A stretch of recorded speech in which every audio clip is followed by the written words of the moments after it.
I'm Tom Bruckner. I'm in my backyard on my mostly completed half pipe. I'm going to start a series on how I designed it, how I sited it for its location, and how I built it. And I may even explain to you what happened with my leg. Stay tuned.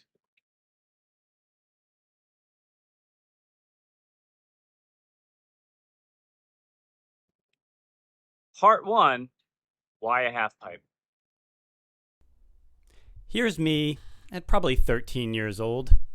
My buddies and I built a 4 foot high, 4 foot wide half pipe at our friend's house, and it was barely rideable. We just learned how to drop in and do some kick turns, but I was hooked. Skateboarding to me was awesome. This was the next half pipe that we built.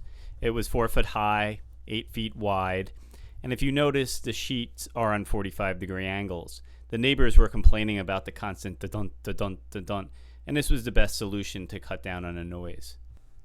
The last half pipe that I built as a teenager was at a different friend's house. Unfortunately, we don't have any pictures of it, but it was incredible. It was 2.5 feet high and was a spine ramp. Fast forward to 2016, where my wife and I had a baby boy named CJ. As CJ got older, we put him in traditional sports like soccer and baseball, but he really didn't care for it. Then, one day, I got him a skateboard. He really liked the skateboard.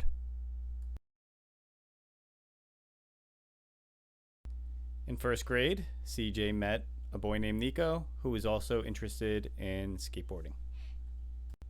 One day, Nico's dad told me that he bought a half pipe off of Craigslist, but it was a really bad half pipe, and he asked for my help in redoing it.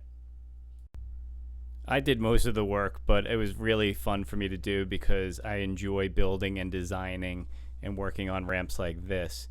So we built a ramp at his house, we put the sheathing on at a 45-degree angle to cut down the noise for the neighbors, and we had a great time riding it. That was my first drop in probably 30-something years. Notice the extra padding that I had on.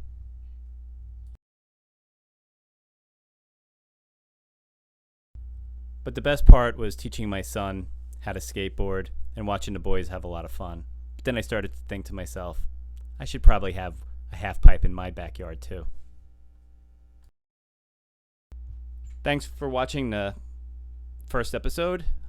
Please subscribe and hit the notification buttons if you want to see the next episodes of me actually planning and siting and showing you how to build a half pipe and finally the finished product.